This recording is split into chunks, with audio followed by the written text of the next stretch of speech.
revitalize the Peace Management Initiative. Through the Peace Management Initiative, we want to build a network in all of the violence-prone communities across the country, rolling out restorative justice, mediation, and other conflict resolution techniques at the community level. We will train and empower at least 500 violence interrupters across Jamaica.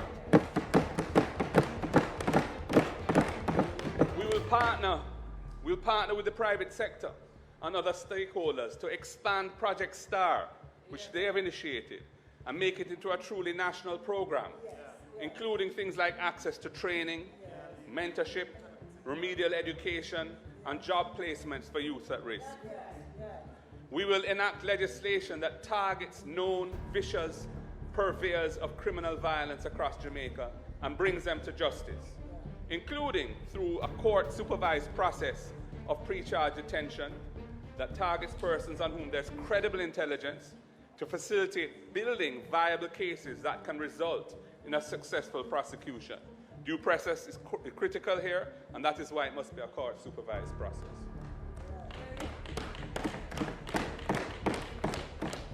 And, Mr. Speaker, we will bring much greater focus on reforming the prison system to reduce the high level of recidivism. In other words, people who offend are imprisoned. When they're released, they offend again and come back into prison. That is recidivism. We need to reduce the high level of recidivism, which is very high in Jamaica, some 40%, I believe, by rehabilitating offenders to become productive citizens rather than reoffenders. When they return to society, every Jamaican has an interest in a prison system that rehabilitates prisoners and makes them productive citizens. We're fooling ourselves if we think that we can just ignore that, let the prisons run in the way they currently run, and solve our national security problems. We will provide the police force with the vehicles, equipment, and training that they need to efficiently respond and investigate and prosecute offenders. We will build out the Jamaica Eye system of cameras to enhance citizen security and ensure greater accountability for criminal behavior.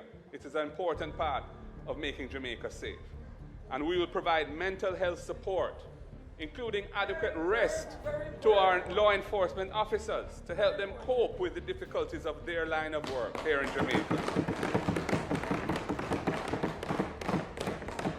And we will partner with non-governmental organizations to support well-designed and sustainable community-based interventions that focus on anger management, parenting skills, conflict resolution, and overall civility, and substantially increase the number of social workers to take on these critical tasks and build social cohesion within communities.